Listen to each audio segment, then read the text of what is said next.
Buenas tardes.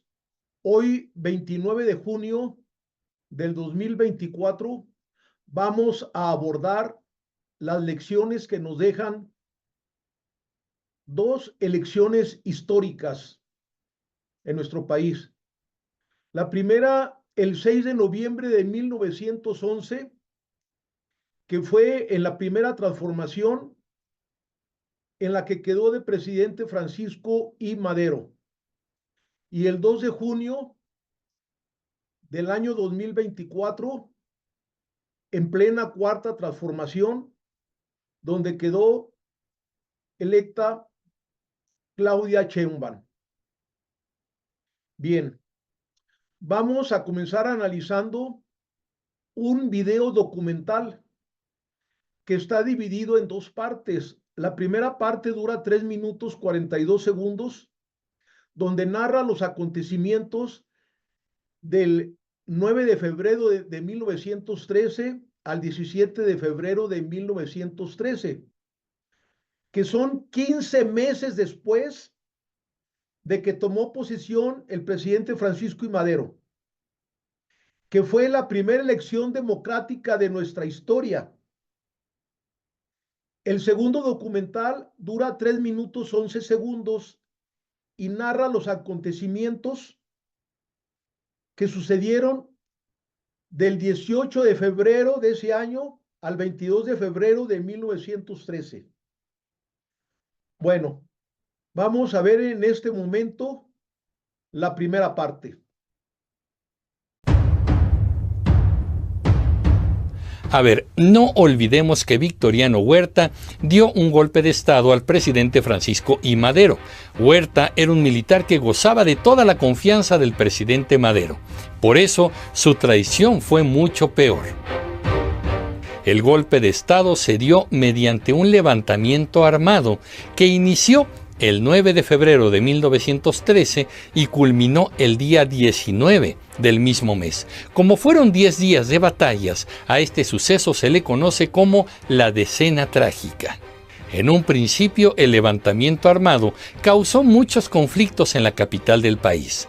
El presidente Madero ordenó a Victoriano Huerta que se encargara de controlar la sublevación, ya que, como les dije, Huerta era de todas sus confianzas. En realidad, Madero no tenía idea de que Huerta era parte de los traidores que habían iniciado el golpe de estado. En secreto, Huerta se reunía con Félix Díaz, sobrino del expulsado presidente Porfirio Díaz, y ¿con quién creen? Pues con el embajador estadounidense Henry Lane Wilson. La idea de esta confabulación era derrocar a Madero para que Huerta asumiera el poder temporalmente. Sí, cómo no, temporalmente. En medio del conflicto armado, Henry Lane Wilson realizó una serie de demandas para la protección de los ciudadanos estadounidenses residiendo en México, así como para los negocios de estos mismos ciudadanos estadounidenses. Pedro Lascurain, como secretario de Relaciones Exteriores de México, tuvo que enfrentar las presiones de Wilson, quien pidió abiertamente la renuncia del presidente Madero y amenazó con gestionar en Washington una intervención militar estadounidense en México. Debo contarles que incluso en varias ocasiones hubo apostados varios barcos, tanto del lado del Océano Pacífico como en el Golfo de México, preparados para atender de inmediato las exigencias de los Estados Unidos a la primera orden. Así que cuando inicia la sublevación de febrero de 1913, inician también las amenazas del embajador Wilson, y este mismo se encarga de poner nerviosos a los demás embajadores de otros países, quienes también presionaron con fuerza al gobierno mexicano, todos exigiendo la renuncia del presidente Madero como la única forma de salvar la situación. Wilson avisa a los demás embajadores, sin que el gobierno estadounidense lo haya autorizado, que había tropas de Estados Unidos listas en la frontera norte con México para intervenir si fuera necesario. Los embajadores de los demás países se pusieron aún más nerviosos y dijeron que una invasión estadounidense sería un gran peligro. Así que intensificaron su demanda. El presidente Madero debe renunciar. Imaginen el grado de presión que estaba sufriendo el gobierno mexicano y su presidente. Así que, como ya les dije, el presidente Francisco I. Madero manda a su militar de más confianza, a Victoriano Huerta, a controlar y extinguir la sublevación sin saber que era parte de los traidores, los cuales se reúnen para concretar el golpe. A esta confabulación se le conoció como el Pacto de la Embajada. Lo que terminamos de ver, lo único que tenemos que agregar es que acontecimientos previos al 9 de febrero de 1913 es que hubo una sublevación de dos generales del ejército porfirista. Se sublevaron contra el gobierno legalmente instituido, el general Bernardo Reyes y Félix Díaz, que es sobrino de Porfirio Díaz. Vamos aquí a recordar que el presidente Madero, pues él fue muy respetuoso de las instituciones y dejó intacto al ejército porfirista, el que quedó a sus órdenes. Muy bien. Cuando se sublevan estos generales rebeldes, el que los combatió fue, el que combatió esta sublevación fue Adolfo Basó. Este general, este militar propiamente no formaba parte del ejército porfirista. Él estaba encargado del intendente del Palacio Nacional. Adolfo Basó siempre fue un aliado de Madero y él fue antirreeleccionista. Y por sus servicios, por su heroísmo, por lo que él hizo, el actual presidente de Andrés Manuel López Obrador pusieron el nombre de Adolfo Basó con letras amarillas en el Senado de la República. Bien, pues ya vamos a pasar. Comenzamos con el 9 de febrero de 1913. Bueno, ¿qué sucedió? Bueno, sucedió que un grupo de militares del ejército porfirista fue a liberar de la cárcel, porque para ese entonces el general Bernardo Reyes y Félix Díaz fueron hechos prisioneros por Adolfo Basó, que es el que sofocó esa primera rebelión. Los metió a la cárcel y el 9 de febrero, precisamente, un grupo de militares porfiristas fueron a liberarlo a la cárcel. Los liberaron. Lo primero que hicieron después es atacar al Palacio Nacional, un ataque armado, y ahí muere, en ese ataque muere Bernardo Reyes. Bueno, pues en ese momento del ataque, presidente Madero, apresuradamente nombra a Adolfo de la Huerta, es Adolfo, no, sí, es que confundo a veces Adolfo de la Huerta con Victoriano Huerta. Es Victoriano Huerta. Victoriano Huerta es el que es nombrado por el presidente Madero para sofocar a los rebeldes. Entonces, en el Palacio Nacional resiste y ahí repliegan a los rebeldes. Los rebeldes se repliegan y toman la Ciudadela. La Ciudadela es un gran cuartel que está cerca del Metro Valderas de la Ciudad de México. Ahí se repliegan, ahí se hacen fuertes. En ese cuartel de la Ciudadela, pues hay muchísimas armas de las más modernas de aquella época, con gran cantidad de parque. Bueno, pues ahí se hacen fuertes y resisten. A los cuantos días, el 14 de febrero, aprovechan la oportunidad los famosos fifís. Los fifís son ciudadanos comunes y corrientes que se dedican a incendiar la casa del presidente Madero y de su señor padre. Aquí vamos a ver que la primera vez que se acuña la palabra fifís fue en esa época. Actualmente causa confusión. Los fifís no se refieren a las personas que tienen dinero, no. Y en aquella época tampoco se referían a los hacendados porfiristas ni a la oligarquía, no. Los fifís eran, eran ciudadanos comunes y corrientes que ellos eran conservadores, eran enemigos del cambio, les daba miedo, como siempre pasa con todos los cambios que hay, que les daba miedo el cambio y defendían al viejo régimen, pero lo defendían con enjundia, eran muy aguerridos para defenderlo y a esas personas se les llamó el nombre de fifís. Es decir, pues un fifís podía ser hasta una persona demasiado humilde que si reunía esas condiciones, pues ya recibía el mote de fifís. Bueno, entonces, ahí bueno, en esos días, lo que hacen los generales porfiristas dentro de la ciudadela, ¿a qué no creen que hacen? Pues comienzan a bombardear a ciegas, comienzan a lanzar cañonazos contra la población civil. Fíjense nada más, contra la población civil. Ahí mueren muchos civiles, niños, mujeres, una cantidad de gente que muere. Y los libros de historia no registran mucho esto. Pero, pues, ¿qué interpretación le podemos dar? Que fue una especie de sembrar terror en la población civil, sembrar el pánico para, para inhibir que los ciudadanos fueran a defender al presidente Madero.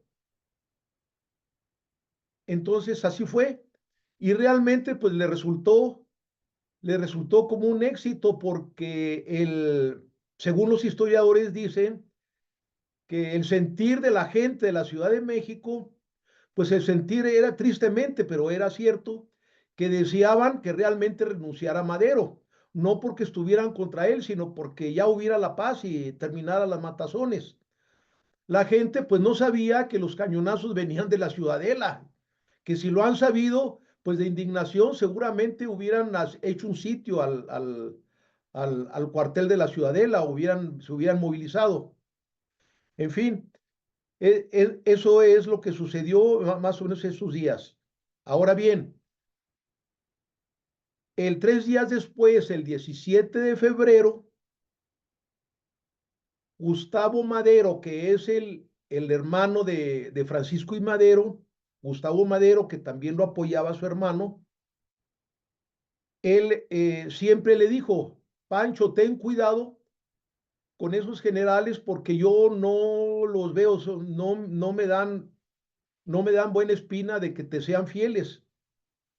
Y entonces Gustavo Madero se dedicó a investigar realmente cuál era el modus operandi de estos, indagó y efectivamente se dio cuenta que Victoriano Huerta, pues él formaba parte de la confabulación contra él. Y como lo dice el mismo documental, Victoriano Huerta se reunía a escondidas, a espaldas, se reunía con Félix Díaz y con el embajador Henry Lane Wilson para, para tramar, esta sublevación.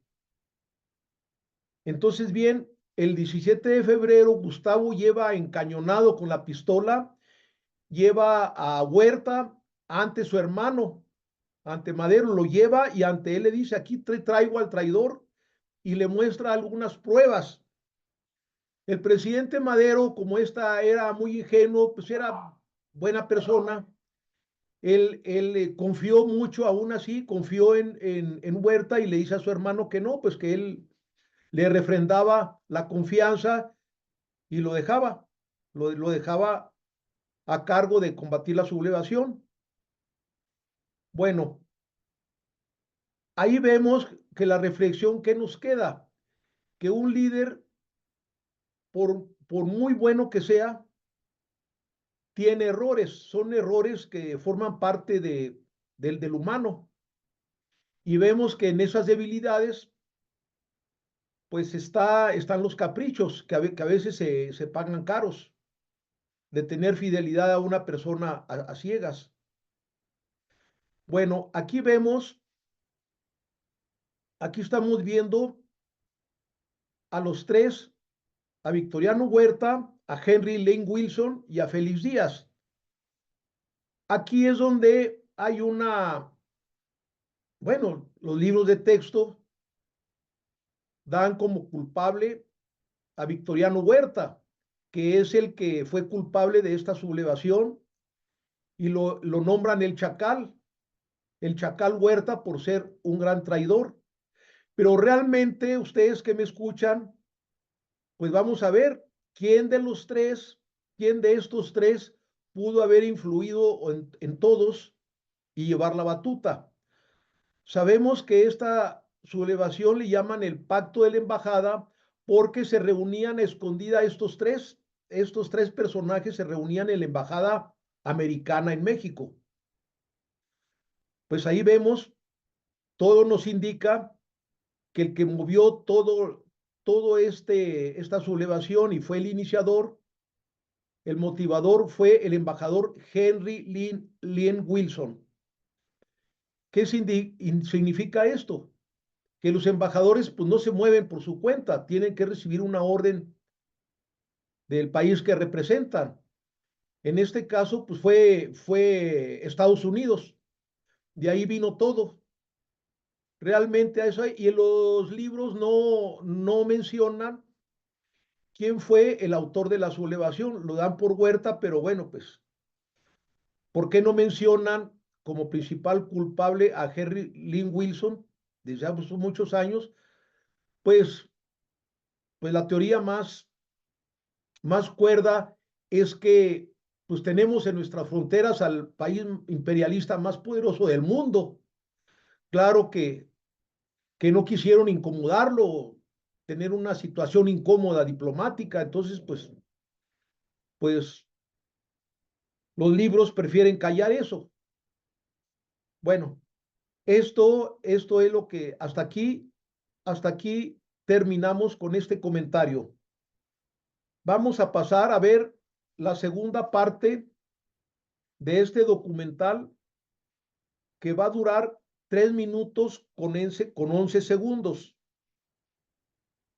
Estos narran los acontecimientos desde el día que fueron hechos prisioneros por el ejército porfirista Madero y Pino Suárez, hasta el asesinato de ambos. Esto abarca esta época, que viene siendo del 18 de febrero de 1913 al 22 de febrero de 1913. Bueno, pues vamos a ver este segundo documental.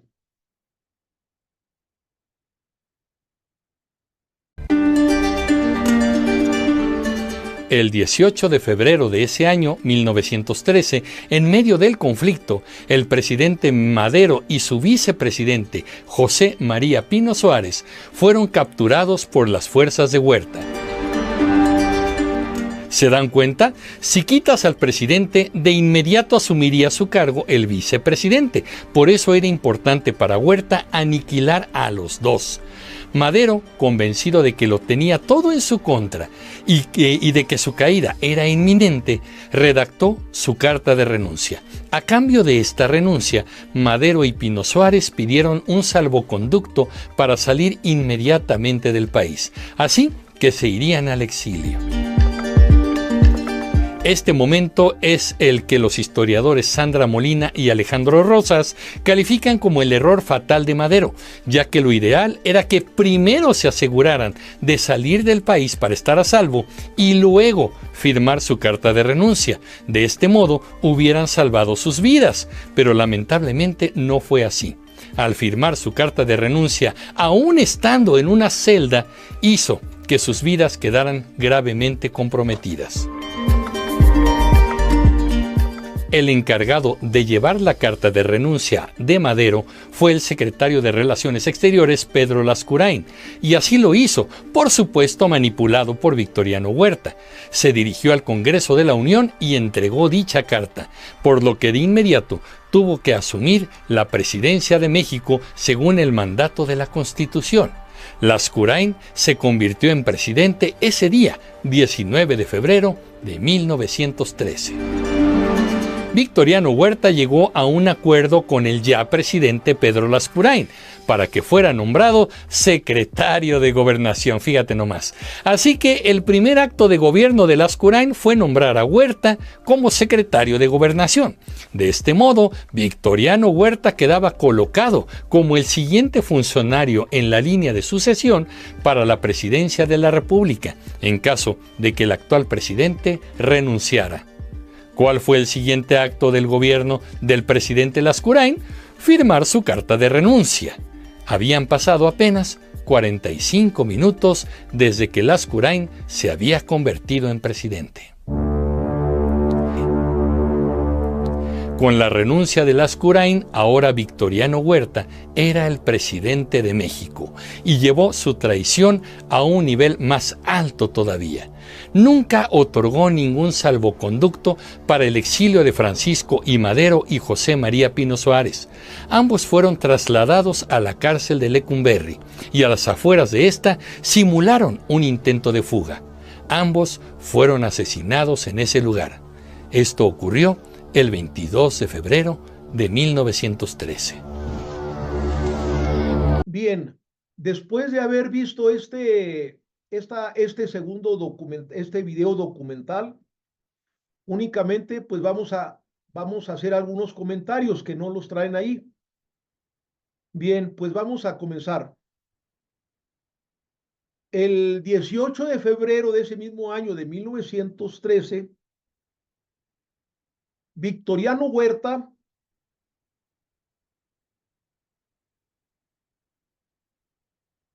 que estaba combatiendo a los sublevados, entre comillas, era más bien una finta, porque estaba de acuerdo con ellos. Entonces, por una parte, Huerta supuestamente está defendiendo al presidente Madero contra los sublevados que están en la Ciudadela, ¿verdad?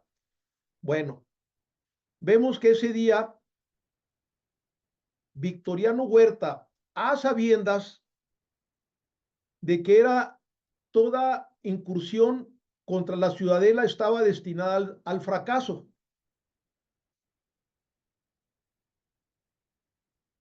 ¿Por qué? Porque era una fortaleza inexpugnable. Científicamente, por las armas que tenía, era inexpugnable, totalmente.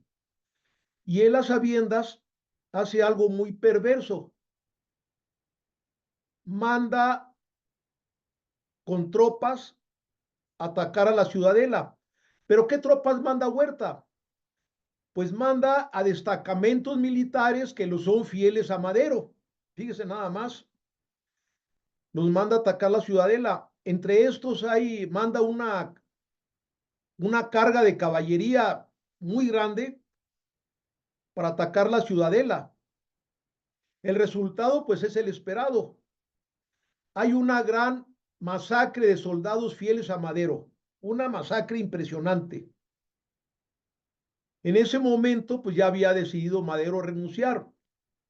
En ese mismo día, Pedro Lascurain, que era el secretario de Relaciones Exteriores de Madero, lleva personalmente al Congreso la renuncia del presidente. Ese mismo día, fíjense bien, ese mismo día asesinaron al hermano de Francisco y Madero.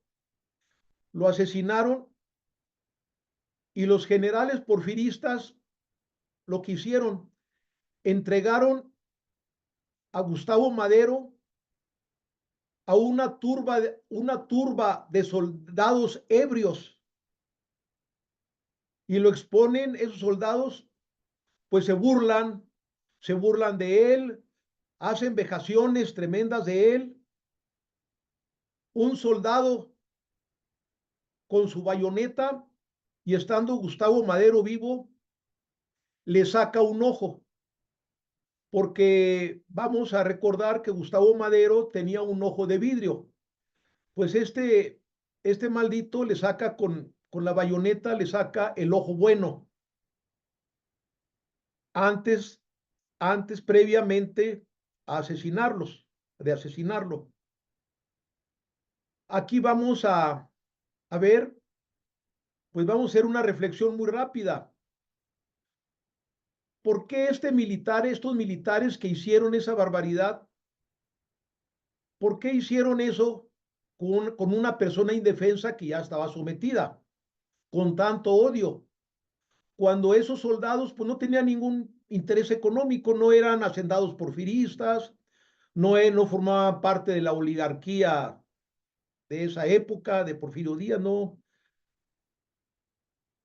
¿Qué es lo que sucede ahí? Pues es su educación que reciben los militares en las academias militares, precisamente.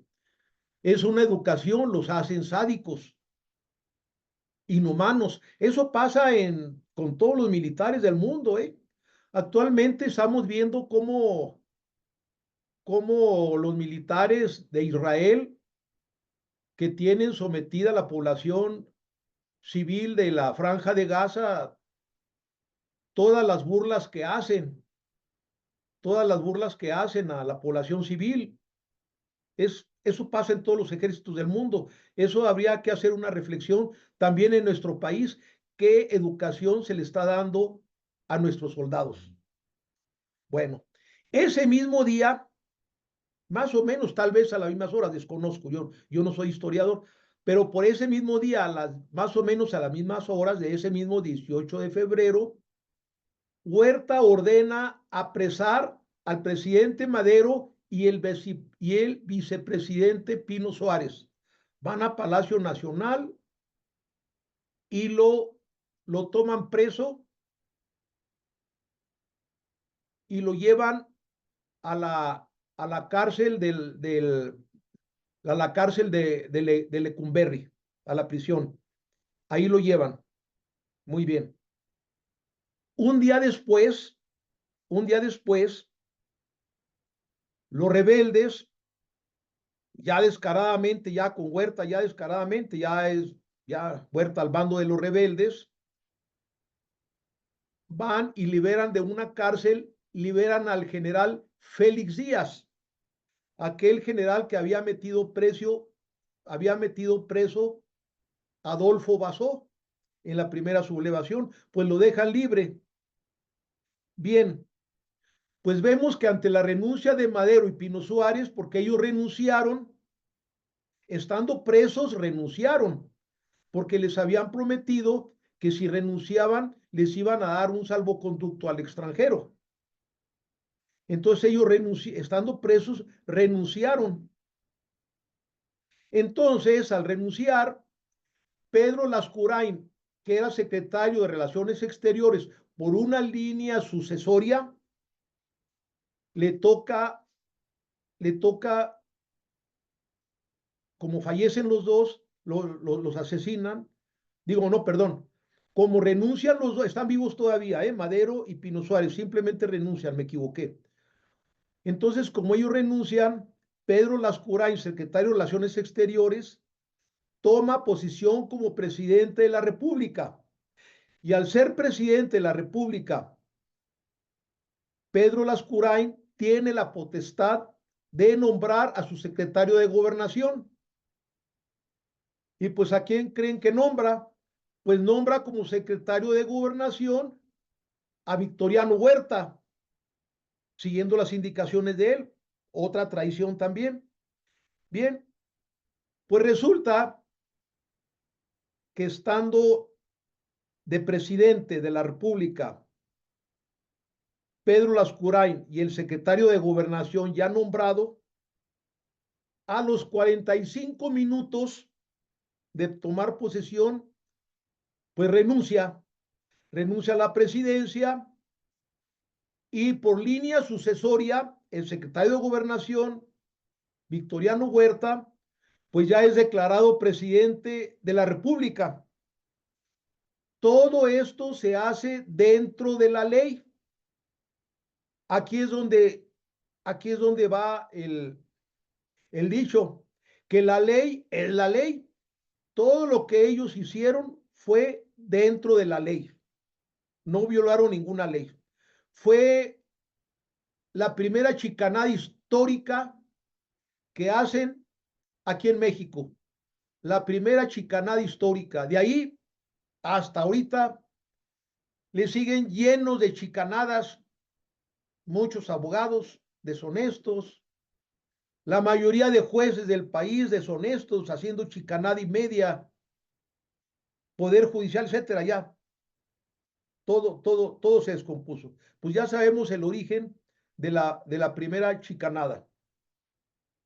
Bueno, a los 3 días, que es el 22 de febrero de ese mismo año, de 1913, Madero desde la prisión se entera del asesinato de su hermano. Eso se entera del 22 de febrero a las 10 de la noche. Pues le dio mucha tristeza lo que sucedió. Ese mismo día del 22 de febrero, un poquito más tarde, ese día, como eso, como en la noche, casi para amanecer al día siguiente, los generales porfiristas asesinan, asesinan al presidente Madero y Pino Suárez. Ahí Victoriano Huerta declara a la opinión pública que no es que no fueron asesinados, que realmente hubo intento de fuga, que un grupo de unos vehículos se aproximaron a la prisión de Lecumberri y que pretendían liberar a los prisioneros y que hubo una balacera y que en esa balacera pues murió Madero y Pino Suárez. Esa es la explicación que dan. Bueno, aquí la reflexión que vamos a hacer es que la historia oficial da diferentes versiones de por qué asesinaron a Madero. En este momento vamos a mostrar una foto, le podemos decir, una foto, un escrito donde, donde tiene la versión de que los prisioneros fueron muertos por un enfrentamiento. Bueno, ya por último, pues aquí la reflexión que queda es, ¿qué queda hacer la reflexión aquí?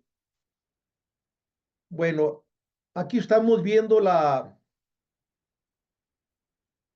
fotografía, estamos viendo dónde quedaron regados, los lugares donde quedó regado el cuerpo de Madero y Pino Suárez. Aquí lo estamos viendo en este momento.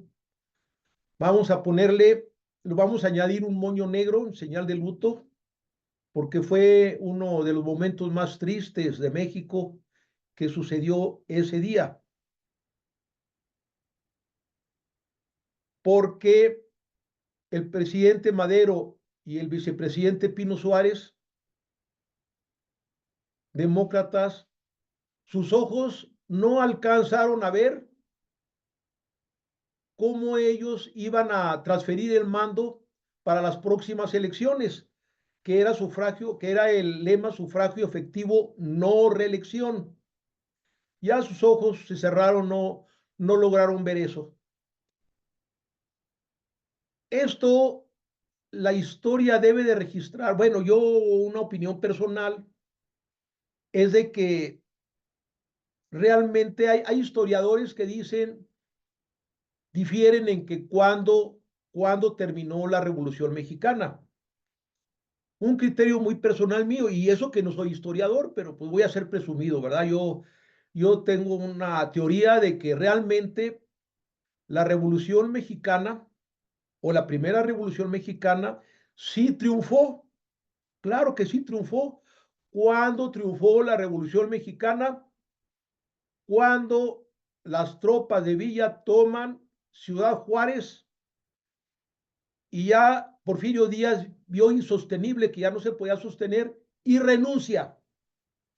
En esa renuncia ya triunfó la Revolución Mexicana.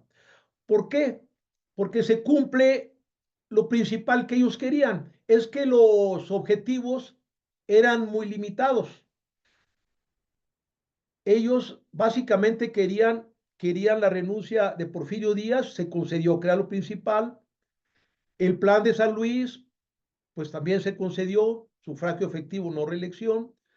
Les quedó entregar las tierras robadas, las tierras que fueron robadas por los hacendados porfiristas, que estaban en el plan de San Luis. No, Madero no las entregó porque Madero era muy respetuoso de las instituciones, ¿eh? Madero sí, ahí ahora sí que la ley es la ley, y él era muy respetuoso y dijo, sí se van a restituir las tierras robadas, pero dentro de la ley. ¿Qué significaba? Que para eso estaban los tribunales agrarios, y los tribunales agrarios, de acuerdo con la ley, tenían que resolver de acuerdo con la justicia. Él era muy respetuoso. Bueno, creo que es muy justo que en el futuro se señale en los libros de texto escolares de nuestro país de que el imperio de los Estados Unidos, de haber financiado el primer golpe de Estado en nuestra América y de imponer una dictadura a solo 15 meses de llegar a la presidencia del primer presidente democráticamente electo. En el siguiente programa haremos un análisis de los errores cometidos durante el maderismo para no repetir actualmente los mismos errores, así como hacer una predicción del futuro de nuestro país y tomar las previsiones necesarias. Bueno, muchas gracias por su atención. Nos vemos hasta la próxima.